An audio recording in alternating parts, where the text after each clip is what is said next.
UN rights experts concerned on civilian casualties in Arakan after internet ban.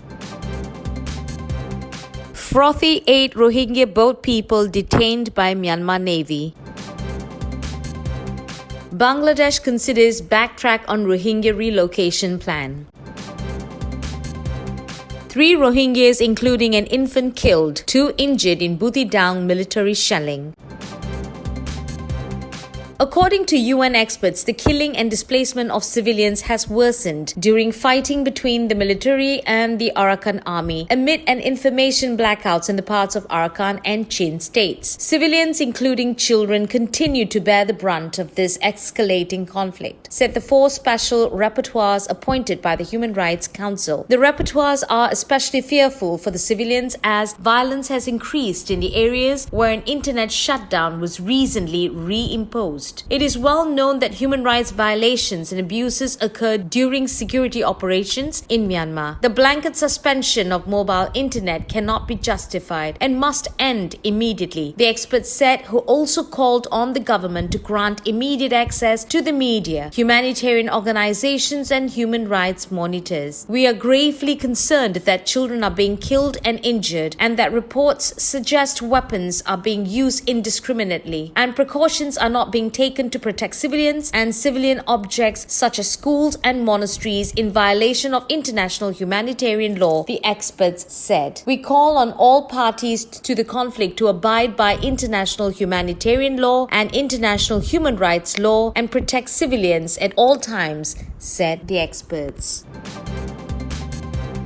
48 Rohingya genocide survivors has been arrested by Myanmar Navy off Pathin coast of Irrawaddy region today. AFP reported citing a local official, and it is yet to be confirmed where they departed from. This is one of the groups arrested among many other groups, according to RVision's investigation, believed to be on the way to their destination in Malaysia and Indonesia, currently or have already reached their goal in the last couple of months. About these victims, it is feared that either they will be sent to the open-air prisons called IDP camps or imprisoned in the locked prisons. But in the case of Rohingyas, those who are imprisoned seldom come home. This is the second tragic incident of Rohingya genocide survivors enticed by human traffickers this week, as a boat carrying nearly 140 victims capsized, killing at least 16 off St. Martin Island Tuesday. Among those arrested by the authorities in Myanmar previously while being trafficked, 22 were imprisoned for 2 years, nearly 200 were sent back to IDP camps, while 95 more are yet to hear the result of a genocidal trial. The Rohingyas in their homeland not only face extremely tough restrictions but also are caught in crossfire in the fighting between the local rebels and government army, with little access to healthcare, education and livelihoods. In the camps of Bangladesh, about 1 million of refugees live dire situations, forcing them to risk their lives in search of a better life. Bangladesh announced on Sunday that it may drop previous plans to move 100,000 Rohingya refugees to a remote island located in the Bay of Bengal in the country's south. Our main target is to repatriate Rohingyas to their original homeland, Myanmar's Rakhine State Foreign Minister Dr. Abul Kalam Abdul Momen on Sunday told reporters in the capital Dhaka, following a meeting with the Chinese ambassador to Bangladesh, Li Jiming, lauding recent development projects on the islet of Bhasan Char and plans to turn it into a business hub and new Bangladesh. Momen said Bangladeshi citizens left homeless due to river erosions or other reasons should instead be settled there. The scheme had elicited concerns that the site was less than ideal. Dhaka since said it undertook projects to improve living conditions on the island. We're all agreed not to send Rohingyas there. Now we place our recommendations to the government for final decision on alternative use of Bhasan Char project, said Momen.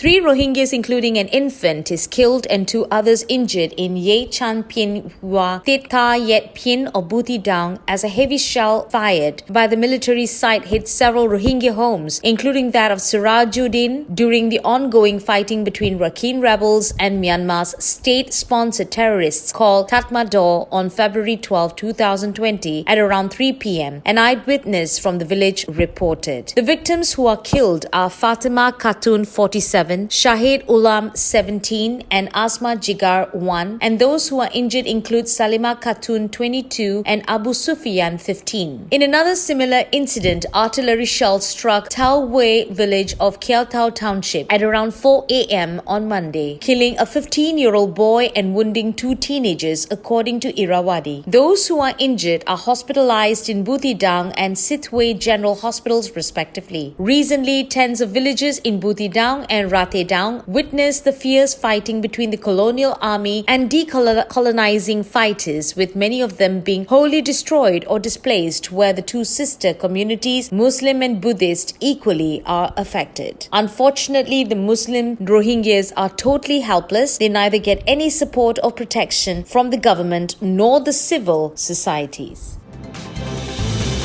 For more videos, please subscribe our Vision English YouTube channel.